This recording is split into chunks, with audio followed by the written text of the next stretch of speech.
Romanos 3, do versículo 10 em diante. Como está escrito, não há justo nenhum sequer, não há quem entenda, não há quem busque a Deus. Todos se extraviaram, a uma se fizeram inúteis. Não há quem faça o bem, não há nenhum sequer. A garganta deles é sepulcro aberto, com a língua urdem engano, veneno de víbora está nos seus lábios. A boca eles a têm cheia de maldição e de amargura. São os seus pés velozes para derramar sangue, nos seus caminhos a destruição e miséria. Desconheceram o caminho da paz. Não há temor de Deus diante dos seus olhos. Ora, sabemos que tudo o que a lei diz aos que vivem na lei, o diz para que se cale toda a boca e todo mundo seja culpável perante Deus, visto que ninguém será justificado diante dele por obras da lei, em razão de que pela lei vem um pleno conhecimento do pecado. Mas agora sem lei se manifestou a justiça de Deus, testemunhada pela lei e pelos profetas, justiça de Deus mediante a fé em Jesus Cristo, para todos e sobre todos os que creem, porque não há distinção, pois todos pecaram e carecem da glória de Deus. Amém. Pai bendito, nós te agradecemos pela Tua Palavra.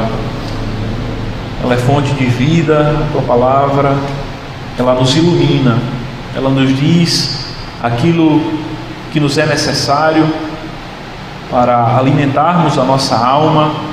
Ó Pai, o que ela diz é a Tua verdade, inerrante e absoluta, e sem a qual nós não podemos viver em meio a esse mundo caótico e turbulento. Nós rogamos ao Senhor a Tua bênção, para que o Senhor nos conduza nesse momento em que estaremos refletindo sobre a verdade, ó Pai, da Tua Palavra. Em nome de Jesus. Amém. Amém, meus irmãos. Nas 2 últimas semanas nós refletimos, estivemos pensando muito sobre a perseverança dos santos. Nas 2 últimas semanas, pelo menos, durante a quarta-feira, estivemos nos detendo sobre essa temática da perseverança dos santos, daqueles que estão em Cristo Jesus, de que eles perseveram até o fim, confiados nos decretos de Deus, na misericórdia de Deus, naquilo que o Senhor nos garante na Sua Palavra. E de certa forma também, essas têm sido, de uma forma ou de outra, as temáticas que têm sido abordadas nas nossas pregações, na Carta aos Hebreus. Sempre nós temos tocado nesse aspecto da perseverança que nós precisamos ter em continuar seguindo, em servir ao Senhor nosso Deus com fé, com amor, com sinceridade no nosso coração. E nesse dia nós nos propomos a refletir um pouco sobre aquilo que nós entendemos como sendo a depravação total do homem, aquilo que nós entendemos como sendo a completa incapacidade do homem de salvar-se a si mesmo. E essa é uma doutrina, e juntamente com outras tantas, as quais a Igreja do Senhor Jesus Cristo, de tempos em tempos, e nós como crentes em Cristo Jesus, nós precisamos continuamente voltar e refletir novamente sobre essas doutrinas para sermos fortalecidos em nossa fé, para sermos conduzidos segundo a vontade do nosso Deus. E o objetivo da nossa abordagem desta temática não é desencorajar ou deprimirmos ou nos flagelarmos simplesmente ao refletirmos sobre essa doutrina que verdadeiramente lança por terra a soberba, o orgulho do homem, a sua altivez de olhar para si mesmo e dizer que pode escolher fazer o bem, escolher ser salvo ou não, decretar aquilo que ele faz ou não. Antes, o nosso objetivo é de que o Senhor seja glorificado, seja exaltado. Se de alguma forma nós somos entristecidos, louvado seja o seu nome, que seja a tristeza segundo Deus, a tristeza que o Senhor trabalha em nossos corações para promover arrependimento.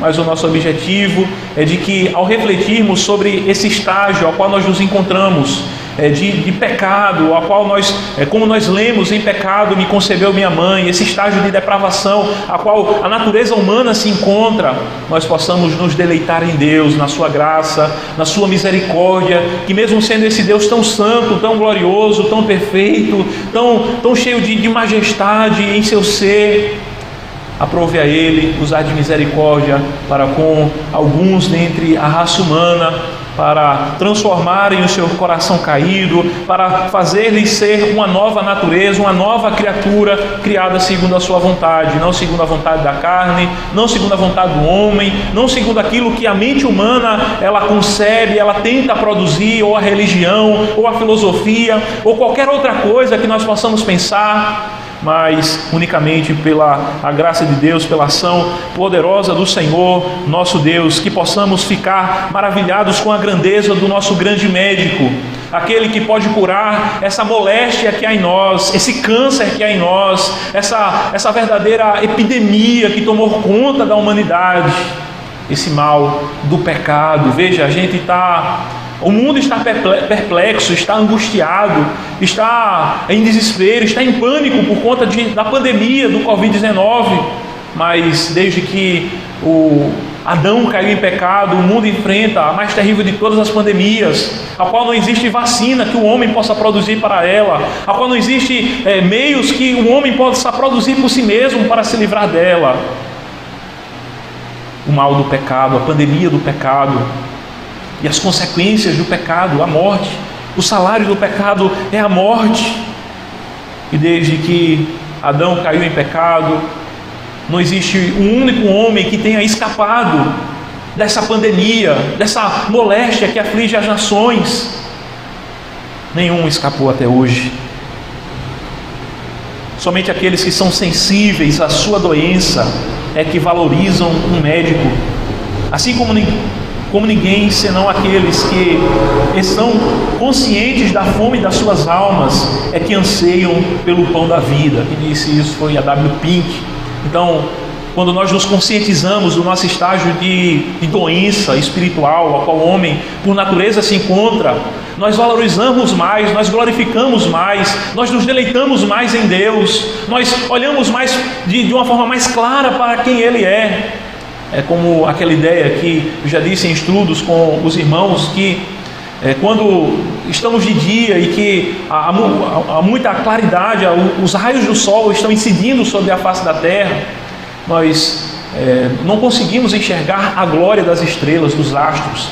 Da mesma forma, quando nós não temos uma percepção acerca das trevas que a natureza humana se encontra, nós não conseguimos perceber de maneira mais clara a glória do brilho da majestade do Evangelho de Deus, que se revela nas Sagradas Escrituras, das suas misericórdias.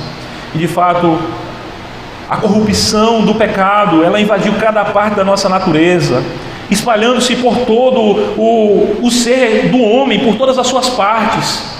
Ele atingiu não apenas aquilo que diz respeito à nossa constituição física, o nosso corpo que padece, juntamente com a natureza que também geme como quem em dores de partos, como diz lá em Romanos, mas as propriedades da nossa mente, a nossa consciência, a nossa razão, os nossos sentimentos e a nossa própria consciência, tudo aquilo que compõe as partes do homem, esse ser que nós somos, foi afetado pelo pecado. Não existe nada absolutamente na natureza humana que não tenha sido afetado pelo mal do pecado. Ela foi completamente arruinada pelo pecado, foi distorcida pelo pecado. O homem caiu nesse estágio de miséria, essa situação deplorável. Todas as colunas, todos os pilares da constituição humana foram derrubados na queda em Adão, como representante pactual, como aquele que representava a humanidade. Adão pecou, logo todos pecaram, como o próprio texto de Romanos também nos diz, lá no capítulo 5, em Adão todos nós pecamos e herdamos esse mal terrível, esse mal que é como uma lepra, o pecado que contamina e se espalha por todas as partes do nosso ser e se alastra, produzindo morte, produzindo alienação, distanciamento de Deus, produzindo uma quebra da comunhão com Deus, a qual o homem tinha no jardim do Éden, a qual o homem desfrutava com o Senhor. Nós vemos ali que na viração do dia o Senhor vinha e conversava ali diretamente com Adão. Depois disso, depois da queda em pecado, o homem perdeu esse contato que ele tinha com Deus. Ele escolheu pecar. No único momento em que o homem teve o livre-arbítrio, ele o perdeu, ele fracassou. E se qualquer um de nós estivéssemos lá, nós temos a certeza de que certamente nós também haveríamos de cair também. Às vezes a gente olha e diz, rapaz, por que Adão fez isso? E às vezes se torna motivo até de piada, de gracejos, principalmente quando a gente está em estudos, em que uma roda aberta e a gente começa a discutir, né?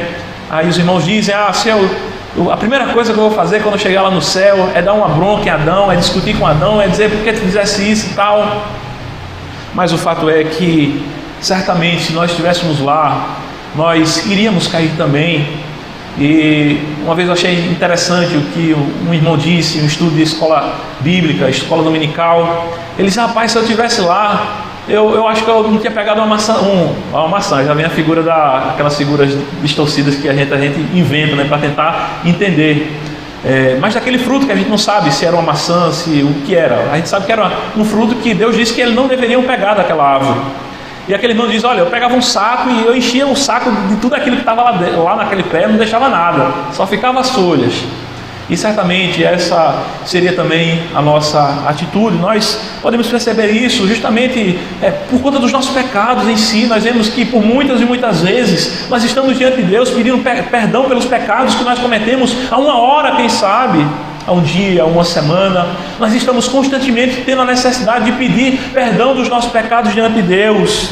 Isso é aquilo que diz respeito à nossa constituição depravada, no sentido de que a natureza humana foi afetada pelo pecado, e ainda que salvos em Cristo Jesus, tendo sido já libertos do pecado, não sendo mais escravos do pecado, mas de alguma forma o pecado ainda nos aflige. O próprio apóstolo Paulo diz, miserável homem que sou, quem me livrará do corpo dessa morte? O bem que eu quero, esse eu não faço, o mal que eu não quero, ele segue os meus passos. Desventurado homem que sou. Ele se angustia, ele fala, essa palavra desventurado é o antônimo de bem-aventurado. Bem-aventurado é mais do que feliz. Desventurado é alguém que está muito triste. E o crente, ele fica triste quando ele peca. E essa é a realidade do homem. O homem, ele está morto em seus delitos e pecados, especificamente aqueles que não estão em Cristo. Os que estão em Cristo já são nova criatura. Nós podemos escolher não pecar em Cristo, dizer não ao pecado. A parte de Cristo, o homem, a única coisa que ele faz é pecar, porque ele não conhece a fé verdadeira. E a palavra do Senhor nos diz que tudo aquilo que não provém de fé é pecado. E aqueles que não estão em Cristo, eles não estão na verdadeira fé. Eles não conhecem o que a palavra de Deus nos especifica como sendo algo fruto da verdadeira fé. A fé que glorifica a Deus. A fé que é movida pelo amor a Deus e pelo nosso próximo. Os homens por aí afora, por mais que muitas vezes eles façam obras que sejam bonitas, obras de caridade, obras de misericórdia, mas as suas obras são vãs, são nulas em si mesmos, porque eles não fazem movidos por uma fé genuína que glorifica a Deus. É uma fé que lá no fundo busca glorificar-se a si mesmo, louvar-se a si mesmo, trazer glória a si mesmo, reconhecimento. Sabe, aquela busca que aqueles religiosos têm de repente ser canonizado, de ser santificado, sabe? Aquela busca incessante que os homens têm de querer ser o santo adorado, distinguido dos seus demais irmãos. É justamente esse tipo de coisa que não glorifica a Deus. A fé que glorifica a Deus é a fé que brota da palavra. É a fé que brota de um coração que foi transformado, que foi transformado pelo poder do Espírito Santo, pela palavra, mediante o Espírito Santo, que promoveu vida, que regenerou, que fez nascer de novo. É necessário nascer de novo para que tenha uma ação que glorifique a Deus, que seja pela fé. E é um grande erro supor que o julgamento divino sobre a deserção do homem, a sua rebeldia está reservada apenas para a próxima vida. Às vezes os homens pensam que os juízos serão apenas na próxima vida, de que não se pode pensar muita coisa sobre esse tempo presente. A humanidade está fortemente penalizada neste mundo. Nós vemos isso na história da humanidade. Onde está o livro da história da humanidade? Não está nos fósseis. A história da humanidade não está relatada por Charles Darwin. Mentira aquilo. A história da humanidade está registrada aqui na Bíblia, nas Sagradas Escrituras. E o que é que nós vemos? Adão peca lá no jardim. Logo mais adiante, Nós vemos o pecado sendo cada vez mais se multiplicando, de tal forma que a expressão antropomórfica, antropopática, que tenta expressar um sentimento de Deus naquilo que nós podemos entender de alguma forma, diz que o Senhor se arrependeu de ter feito um homem sobre a face da terra. Então vem as águas do dilúvio e o juízo de Deus sobre toda a humanidade. Não sobra ninguém, só quem está na arca: Noé, sua família, aqueles animais. E assim que Noé sai da arca, ele se embriaga com o fruto da vinha. E é dito que ele, no entendimento do texto original, dos comentaristas, a ideia de como que ele se deu a se despir, ele faltou com pudor, ele soltou as rédeas de fato da decência e do temor a Deus. E a história vai continuar sendo narrada no livro de Gênesis, e a cada momento em que vai progredindo essa história, nós vamos vendo novamente revoltas do coração humano. É isso que acontece lá em Babel. Deus diz: olha, a ordem de Deus para o homem foi: multiplique-se e povoem a terra. Mas os homens dizem: nós vamos fazer um nome para nós mesmos, nós vamos fazer uma torre que toque os céus. Eles vão querer se autoglorificar e, mais uma vez, se deserdar da ordem divina, brigar contra Deus, lutar contra Deus. E Deus disse: olha, se espalhem, multipliquem-se. Vocês, como aqueles que são a minha imagem que foi posta nesta criação, se espalhem sobre a face da terra. Ele diz: não, nós vamos ficar aqui, nós vamos fazer um nome para nós. E Deus confunde ali Babel, e eles são dispersos naquele momento. E assim nós vamos vendo a história da revelação bíblica, nós vamos vendo que o mal cada vez mais vai se multiplicando, e nós chegamos no Novo Testamento, e aquilo que nos é descrito é de que nos últimos dias serão tempos difíceis, porque os homens vão de odiar-se uns aos outros. Os homens chegarão ao ponto de que eles vão matar outras pessoas, dizendo como que prestando um culto a Deus.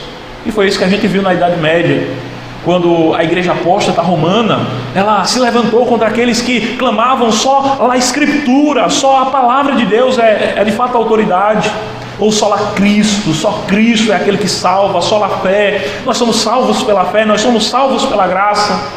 Então o anticristo, como a confissão de fé o observa como sendo um anticristo, o Papa e os seus clérigos se levantam contra essas vozes,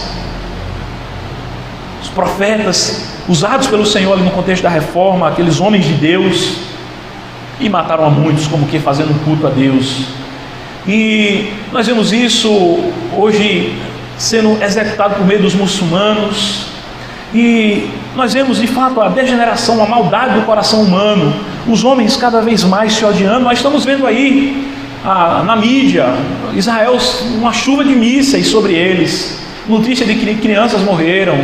Nós vemos a igreja do Senhor Jesus sendo perseguida em outros lugares, cristãos sendo mortos, cristãos sendo degolados, cristãos sendo expulsos das suas casas. Nós vemos o mal de fato se levantando contra a igreja do Senhor Jesus Cristo, e os homens cada vez mais se odiando uns aos outros, muitas vezes tendo uma aparência de piedade, mas negando a eficácia. É isso que nós vemos hoje no nosso contexto, que apela para questões ideológicas, aquilo que já virou até livro, a intolerância dos tolerantes. Veja, todo mundo quer pregar a tolerância, todo mundo é bonitinho, todo mundo é aquele fulano que não discorda de ninguém. Mas se alguém diz: eu creio na Bíblia, eles lhe expulsam da faculdade, lhe expulsam do seu trabalho, você não tem direito a uma entrevista de trabalho sequer, você está excluído. Você está excluído. Isso é a maldade do coração humano. Isso são os reflexos, os aspectos daquilo que aconteceu quando um homem escolheu pecar. E a partir de então, a única coisa que o homem faz em si mesmo, se não for pela graça de Cristo, se não for pela uma ação e intervenção humana, é pecar contra Deus, é se revoltar contra Deus, é fazer aquilo que é mal aos seus olhos. A queda fechou completamente as janelas da alma do homem. O homem se fechou completamente em si mesmo, em um calabouço de morte, de trevas e de perversidade. e de maldade, como o apóstolo Paulo diz no texto que nós lemos. A boca eles têm cheia de maldição e de amargura, seus pés são velozes para derramar sangue. Não há conhecimento de Deus, não há temor de Deus diante dos seus olhos. Esse é o estágio em que os homens se encontram. Essa é a situação do gênero humano. O homem caiu de fato. O homem caiu nesse mal terrível. Em sua rebelião total, tudo que o homem faz é pecado. O homem é por natureza inclinado para o mal. Para nós entendermos essa questão da natureza, como eu sempre tento trazer algumas ilustrações nos momentos em que nós estamos anunciando a palavra. Nós podemos refletir sobre a natureza de alguns animais, por exemplo. Você colocar um pedaço de carne para uma ovelha comer, ela não vai comer de jeito nenhum. Ela pode estar morrendo de fome, mas a ovelha não vai comer um pedaço de carne. Muito mais se estiver podre. Só quem vai comer isso é um abutre, um lobo, um leão. Não é porque a ovelha não come carne, é porque não faz parte da sua natureza. Assim também um homem caído em pecado não consegue fazer outra coisa por si mesmo, a não ser pecar. O homem por si mesmo, cada um de nós, se não fosse a graça de Cristo, a única coisa que nós faríamos é beber pecado como quem bebe um copo d'água, na maior naturalidade, como se nada estivesse acontecendo. Não há nenhum incômodo. O homem, à parte da graça de Deus, ele não sente qualquer constrangimento por pecar. Ele não está nem aí para Deus. Muitas vezes a sua preocupação é tão somente com as consequências do pecado, mas ele não está preocupado, ele não pensa em Deus. Não há uma inquietação. Um dos indícios de que o Senhor transformou o nosso coração é quando nós sentimos uma inquietação de que diante do Senhor nós pecamos contra Ele, como Davi diz: contra ti pequei, contra ti somente, e fiz o que é mal diante dos teus olhos. Então esse é um dos aspectos para nos trazer uma certeza, um sinal de que o Senhor está trabalhando na nossa vida. É quando nós nos entristecemos com o pecado. É quando o pecado traz agonia, angústia, sofrimento, inquietação. É quando a gente peca, a gente não consegue ficar satisfeito com aquilo. A gente sabe que está em falta com Deus. A gente sabe que existe algo a ser consertado. E não existe outra forma senão por Cristo. E Cristo somente, pela graça de Deus, pela aquilo que o Senhor faz, sobre o qual nós não temos mérito nenhum. É tudo pela graça de Deus. É interessante que mesmo aqueles nascidos e criados em meio à honestidade, muitas vezes são pegos em furtos na mais tenra idade, são pegos em alguns pecados na própria idade de criança. É interessante porque a gente vê na palavra que é mau o desígnio do homem desde a sua meninice. É interessante a ilustração que Paul Washer ele traz certa vez acerca dessa questão. Ele diz: olha, quer ver como nós temos um coração que desde a sua meninice é inclinado para o mal. Você vê isso numa criança tão pequenininha, tão dócil, mas de repente você toma alguma coisa que ela gosta muito e ela sai irada, vermelha, quebrando tudo dentro da casa. Agora imagine se fosse um homem grande e veja uma criança, fosse um adulto formado. O que é que ia acontecer? Sai da frente. Essa é a constituição a qual o homem é formado. Nós somos maus. Se nós estamos aqui hoje foi porque Deus nos trouxe. Não é porque Abraão é bonzinho, não é porque a irmã Lourdes é boazinha em si mesmo, porque Deus viu alguma coisa boa nela, ou em Djalma, ou no nosso irmão Sid Clay, ou em qualquer um dos nossos irmãos em Cristo, mas é tão somente porque pela graça dele, ele aprova em nos escolher, quando nós nunca escolheríamos ele. Jamais a irmã Lourdes ia escolher Deus, Abraão jamais ia escolher Deus, nós jamais haveríamos de escolher Deus, nós estaríamos alienados de Deus, distante de Deus, estranhos a Deus. Nós passaríamos pela frente desse lugar de reunião, de adoração a Deus, de lugar de louvar a Deus, de orar a Deus, e nós passaríamos desprezando, mangando, zombando, e iríamos seguir para as nossas bebedices, embriaguez, prostituição, adultérios, ódios, lascívias e tudo que não presta. e viver uma vida odiosa aos olhos do Senhor, a parte de Cristo, que é aquilo que mais importa. Nós não nos curvaríamos diante de Cristo, estávamos curvados diante de Cristo, mas nós estaríamos na condição de estarmos inclinados aos nossos desejos que operam naqueles que são filhos da desobediência, filhos da ira, aqueles que as suas mentes, quem governa as suas mentes é o príncipe da potestade do ar, é Satanás, é o príncipe das trevas. É tudo. Se hoje nós estamos aqui é pela graça, Deus nos salvou, e é por isso que nós podemos cantar a plenos pulmões, cânticos que exaltam a Deus, louvar a Deus pelas suas misericórdias, entrar em sua presença com ações de graça, louvar ao Senhor pelos seus poderosos feitos. A Confissão de Fé dos Países Baixos nos diz o seguinte, que o pecado original é tão repugnante e abominável a Deus, que é suficiente para condenar a raça humana. Basta nascer para ser um condenado de modo ordinário, basta vir ao mundo, isso já é suficiente para que sejamos condenados. Mas não trazemos em nós não apenas o peso do pecado original, mas nós mesmos pecamos. E nós pecamos não, e nós somos pecadores não simplesmente porque pecamos, isso é interessante, mas nós somos pecadores porque nós pecamos porque nós somos pecadores. Isso faz parte da nossa natureza em si. O homem em si mesmo, ele só escolhe pecar. Na segunda confissão helvética, nós lemos o seguinte, que o entendimento do homem, a vontade do homem, o desejo, a sua volição, foi de tal sorte alterados e enfraquecidos que ele não pode fazer o que podia antes da queda. Em si mesmo ele não tem mais o livre-arbítrio. O entendimento se obscureceu, a vontade que era livre tornou-se vontade escrava. É assim que o homem está distante de Cristo. Ele é escravo do pecado, ele é escravo de Satanás, ele é escravo dos desejos pecaminosos, da concupiscência, da carne, dos olhos, dos desejos, de querer aquilo que não é seu. É assim que o homem se encontra, e não há como ele fugir em si mesmo, não há como ele salvar-se. Agora o homem, ele serve ao pecado, não involuntária, mas voluntariamente. Ele serve, ele se deleita no pecado, ele se entrega ao pecado. É interessante que Adão não morreu fisicamente no dia em que comeu do fruto proibido. Em que sentido então nossos primeiros pais morreram do dia em que eles comeram daquele fruto? Eles morreram espiritualmente. Espiritualmente, Adão morreu no dia em que ele pecou contra o Senhor. E assim são todos aqueles que nascem ordinariamente. O homem nasce em pecado e ele nasce morto.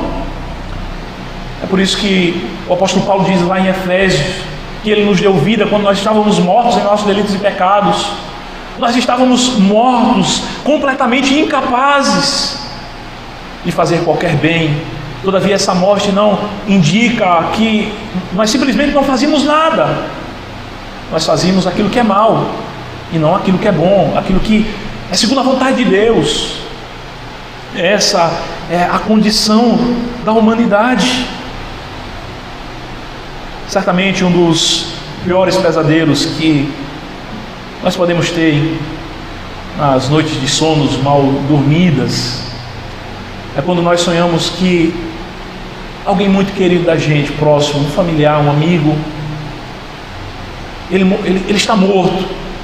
Certamente dos pesadelos que a gente pode ter, esse são dos mais perturbadores. A gente acorda naquela angústia, naquele sofrimento, mas é exatamente isso, com isso que nós nos deparamos, não em um sonho, em um pesadelo, em uma ficção da nossa mente enquanto dormirmos, mas na realidade do nosso dia a dia. A gente está tipo como aquele garoto daquele trecho do filme O Sexto Sentido, que ficou muito conhecido. Eu vejo gente morta. Aí o homem pergunta com que frequência? Ele diz, o tempo inteiro. Meus irmãos, nós estamos andando pelas ruas, nós estamos sentando ao lado de pessoas que estão mortas, que não conhecem a Cristo, que estão em si mesmos completamente incapazes estão mortos. Como isso nos deve inquietar a sermos arautos de Deus, proclamadores das boas novas do Evangelho, para que Deus, pela sua infinita misericórdia, Ele se utilize da palavra e pelo seu Espírito possa trazer vida àqueles que estão mortos ao nosso redor. A gente anda em meio a essa cidade, em meio a outros lugares a qual nós passeamos por aí, como Ezequiel, em meio a um vale de ossos secos. Essa é a nossa realidade constante. Nós andamos em meio a mortos, nós andamos em meio a pessoas que estão como aquele vale, estão sequíssimos. Não há nada que Ele possa fazer por si mesmo, eles possam fazer para chegassem à salvação. A morte espiritual, como resultado da queda, não se limitou aos nossos primeiros pais. A queda produziu uma natureza pecaminosa, depravada e hereditária. O pecado me concebeu minha mãe, o pecado eu nasci, como diz o salmista no Salmo 51. Salmista no Salmo 51. O homem está sendo arrastado pelo curso deste mundo, conduzido pela força de um rio, sem condição alguma de nadar contra a correnteza. É uma sensação muito difícil. De repente você está nadando na praia e você for arrastado pela uma corrente marítima. Pensa aí na situação. Essa é justamente a condição que o homem está. O homem está completamente em si mesmo, incapaz de olhar para si mesmo e dizer que não quer fazer determinada coisa, no sentido de que eu não vou pecar mais, e ele dizer isso distante de Cristo, sem a graça de Deus, sem ter nascido de novo. Pode por acaso um escravo decidir: hoje não vou oferecer meu corpo para o trabalho, hoje eu vou curtir, eu vou para a praia, eu vou pegar uma piscina, eu vou me dar uma folga, Você já pensou nisso, naquele contexto escravocrata que o Brasil vivia? De repente o escravo chegar para o seu senhor, o senhor de engenho, e ele dizer: eu não vou trabalhar hoje não vou para a lavoura hoje não. Já pensou? É justamente que os homens que estão distantes de Cristo, eles pensam que eles podem dizer por si mesmos, pela sua força, pelo seu braço, pelo seu intelecto: eu não vou pecar mais, e não vai pecar. Não é assim. O homem não consegue não pecar. Ele não consegue escolher outra coisa senão pecar. A decisão de Adão representou a decisão de toda a humanidade. E de fato o seu coração é enganoso mais que todas as coisas. O Senhor diz na sua palavra: enganoso é o coração mais que todas as coisas e desesperadamente corrupto. Então chega um homem infiel e diz: eu nego isso, meu coração não é desse jeito não, eu não sou dessa forma. Certamente meu coração é muito inteligente, é imprudente, mas é um coração honesto, apesar de tudo. Veja, os homens querem olhar para o seu status de bom cidadão, querem olhar para aquilo que eles produzem em suas boas obras, mas não é isso que o Senhor nos diz na sua palavra. O coração do homem é enganoso, é corrupto, é mau. É do coração do homem que saem os maus pensamentos. Veja, a primeira coisa que Cristo diz, antes de dizer os homicídios, antes de dizer outros pecados que acontecem, ele diz: olha, os maus pensamentos. Não, para pecar você não precisa ir lá e matar de fato. Se você pensar, você já matou. Se você pensar, você já adulterou. Se você pensar, você já cobiçou o salário do teu próximo, a mulher do teu próximo, o carro do teu próximo, as coisas do teu próximo. Nós somos condenados até pelo pensamento. Isso é a lei de Deus. Isso é a palavra de Cristo, a qual está em harmonia Antigo e Novo Testamento, e a qual não há como nós fugirmos. O homem não tem como fugir por si mesmo. O que confia, a palavra do Senhor diz, no seu próprio coração é insensato. O que confia no seu coração é insensato. A boa educação, o bom exemplo não pode por si mesmo transformar os homens. Veja que há um grande engano que tem sido promovido por alas do catolicismo por aí afora, de que o que basta é você ser uma boa pessoa, um sujeito legal, um sujeito que se enquadra na sociedade, que é amigo de todo mundo. Mas isso não é suficiente. Absolutamente nada a parte de Cristo é suficiente diante de Deus para satisfazer a sua justiça, para de alguma forma trazer-nos salvação. Absolutamente nada é suficiente. Apenas Cristo é suficiente para curar essa corrupção que há em nós, esse mal que há em nós, essa torpeza que há em nós, essa sujidade que há em nós. Apenas Cristo. Veja, considere a necessidade das leis humanas, cercada com punições, esses lugares em que há pena de morte, há enforcamento, há fuzilamento para infratores da lei. O camarada roubou, tem lugar que vai em praça pública, bota em cima do tronco e dá na mão dele uma facãozada, o sujeito aprendendo a não roubar mais. Pensou a cena? Mas mesmo assim os homens continuam roubando, os homens continuam matando, os homens continuam fazendo aquilo que é mal. Então vejam, simplesmente a educação, aquele sonho idealista que se botou em nossa nação de que a educação vai trazer uma nova Jerusalém, um paraíso para o nosso Brasil, para resolver violência, para resolver tudo e todo mundo ficar em paz. Mas a gente olha para o nosso Supremo Tribunal de Justiça, para a Suprema Corte do nosso país, e a gente vê a corrupção lá. Homens doutores da lei, homens versados no conhecimento da justiça, se deixam vender por politicagens, por manobras políticas, por aquilo que é conveniente para os seus beneficiadores que os colocaram lá, naquele lugar. Então veja, a boa educação, um bom exemplo, nada que o homem produza em si mesmo é capaz de o livrar dessa corrupção. Só Cristo, só Deus, só a palavra é suficiente. E nada mais além disso. As outras coisas são devaneios da mente humana, são utopias, são de fato coisas que não trarão de fato aquilo que o homem sonha. Quão pequeno é o sucesso em seus esforços, buscando curar-se das suas corrupções através dessas ferramentas. Quão frustrante é o homem. Quão frustrados estão os governos desse mundo, que não conseguem vencer a violência. E sai governo, entra governo e administrador, e entra e sai, nada se resolve.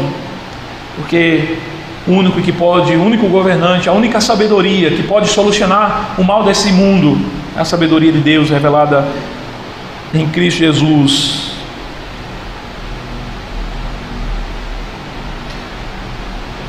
Meus irmãos,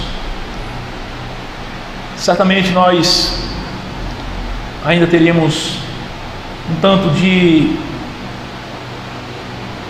palavra de Deus para ser anunciada, mas como nós fizemos quando tratamos da questão da depravação total, ou melhor, quando nós tratamos da perseverança dos santos, nós daremos continuidade na próxima semana, tratando acerca deste mal que há em nós, aquilo que nós lemos no texto de Romanos, que não há justo, não há um só sequer, não há quem faça o bem, não há quem entenda, refletindo sobre esse estágio da depravação humana. Entenda isso, coloque na sua mente como sendo a incapacidade do homem de se salvar-se, a incapacidade do homem de se salvar-se. Que a reflexão sobre esse estágio da humanidade nos possa levar-nos aos pés da cruz, possa levar-nos a clamar a Deus pelas suas misericórdias em prol daqueles que estão ao nosso redor, e por nós mesmos estarmos diante de Deus rendendo graças ao Senhor, Uma mensagem como essa não pode nos levar a outra coisa senão nós que estamos já em Cristo, nós que estamos sendo salvos, nós que fomos transformados, senão a nos humilharmos diante de Deus e dizer: Senhor, bendito seja o teu nome, Senhor, te agradeço, Senhor, louva ao Senhor, e fazer isso todo dia, e fazer isso assentado, levantando, comendo, e em todo momento: Senhor, obrigado, eu estava perdido, mas agora eu estou salvo. Eu estava cego, mas o Senhor me deu luz. Eu estava morto, não ouvia, não falava, não enxergava, não fazia nada. E o Senhor me deu vida. O Senhor me deu vida. Como nós devemos ser gratos a Deus por essas bênçãos, por essa bênção. Tudo isso pela graça de Deus em Cristo, pela livre escolha de Deus, pelo decreto de Deus, pelas misericórdias de Deus. O Senhor nos abençoe. Pai bendito, nós louvamos o Teu nome, ó Pai, e Te agradecemos pela Tua palavra. Em nome de Jesus. Amém.